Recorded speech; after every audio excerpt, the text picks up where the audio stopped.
ప్రస్తుతం మన టాలీవుడ్ హీరోలు ఏడాదికో రెండేళ్లకో ఓ సినిమా తీస్తున్నారు.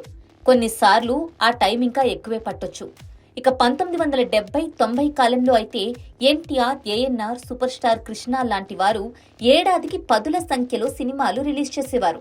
సూపర్ స్టార్ కృష్ణ అయితే ఓ ఏడాది ఏకంగా 18 సినిమాలు రిలీజ్ చేసి రికార్డ్ క్రియేట్ చేశారు. ఎన్టీఆర్ కూడా ఓ ఏడాది 17 సినిమాలు రిలీజ్ చేసి తాను ఏం తక్కువ కాదని నిరూపించుకున్నారు. ఇప్పుడున్న సీనియర్ హీరోల్లో బాలకృష్ణ, చిరంజీవి, వెంకటేష్, నాగార్జున కూడా అప్పట్లో ఏడాదికి కనీసం 4-5 సినిమాలతో ప్రేక్షకుల్ని పలకరించేవారు. ఇప్పుడైతే సినిమా రిలీజ్లకు క్లాషెస్ లేకుండా ఒంటరిగా సినిమాలు రిలీజ్ చేసేందుకు హీరోలు, నిర్మాతలు బాగానే ప్లాన్ చేసుకుంటున్నారు.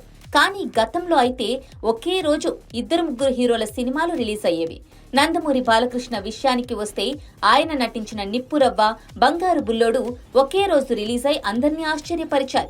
ఈ 2 సినిమాలు కూడా శతదినోత్సవం జరుపుకోవడం మరో విశేషం. బాలయ్యకే కాదు, మెగాస్టార్ చిరంజీవికి కూడా అలాంటి అనుభవం ఉందని ఎంతమందికి తెలుసు? తన సినిమాల విడుదలలో చిరంజీవి పక్కా ప్లానింగ్ తో ఉంటారని ఇండస్ట్రీ వర్గాలు చెబుతూ ఉంటాయి. అలాంటిది ఆయన నటించిన సినిమాలు 2 సందర్భాల్లో ఒకే రోజున రిలీజ్ అయ్యాయి. ఆ కథేంటో ఈ వీడియోలో మనం తెలుసుకుందాం. 1980లో చిరంజీవి వర్ధమాన నటుడిగా అప్పుడప్పుడే పేరు తెచ్చుకుంటున్నారు. చేతికి అంది వచ్చిన ప్రతి అవకాశాన్ని అందుకుంటూ ఎలాంటి పాత్రైనా వేసేందుకు వెనకాడేవారు కాదు.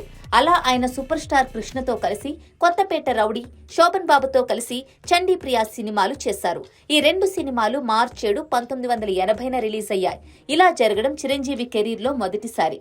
2 సినిమాల్లోనూ జయప్రద హీరోయిన్ కావడం మరో విశేషం. ఇక చిరంజీవికి ప్రత్యేకంగా ఈ 2 సినిమాల్లో పాటలు ఉన్నాయి. కొత్తపేట రౌడీలో చిరంజీవి గవర్నమెంట్ ఎంప్లాయీగా కనిపిస్తారు. ఆయన్ని లోబరుచుకోవడానికి విలన్లు జ్యోతిలక్ష్మిని పంపించగా ఇద్దరి మధ్య ఓ సాంగ్ ఉంటుంది. ఇక చండీప్రియలో హీరో శోభన్ బాబు తమ్ముడిగా, హీరోయిన్ ని ఆరాధించే వ్యక్తిగా ఎంతో మెచ్యూరిటీతో నటించారు చిరు. ఓ ప్రియా చండీప్రియ అంటూ సాగి పాటను చిరంజీవి, జయప్రదపై చిత్రీకరించారు. ఈ 2 చిత్రాలు ప్రేక్షకుల్ని పెద్దగా మెప్పించలేకపోయాయి. ఇక చిరంజీవి హీరోగా స్థిరపడిన తర్వాత మరోసారి 2 సినిమాలు ఒకే రోజున రిలీజ్ అయ్యాయి. తాతినేని ప్రసాద్ దర్శకత్వంలో వచ్చిన టింగురంగడు, మౌలి తెరకెక్కించిన పట్నం వచ్చిన పతివ్రతలు సినిమాలు అక్టోబర్ 1, 1982లో థియేటర్లలోకి వచ్చాయి. టింగురంగడు యావరేజ్ గా నిలవగా పట్నం వచ్చిన పతివ్రతలు సూపర్ హిట్ అయింది. ఇందులో మోహన్ బాబు, చిరంజీవి అన్నదమ్ములుగా నటించారు.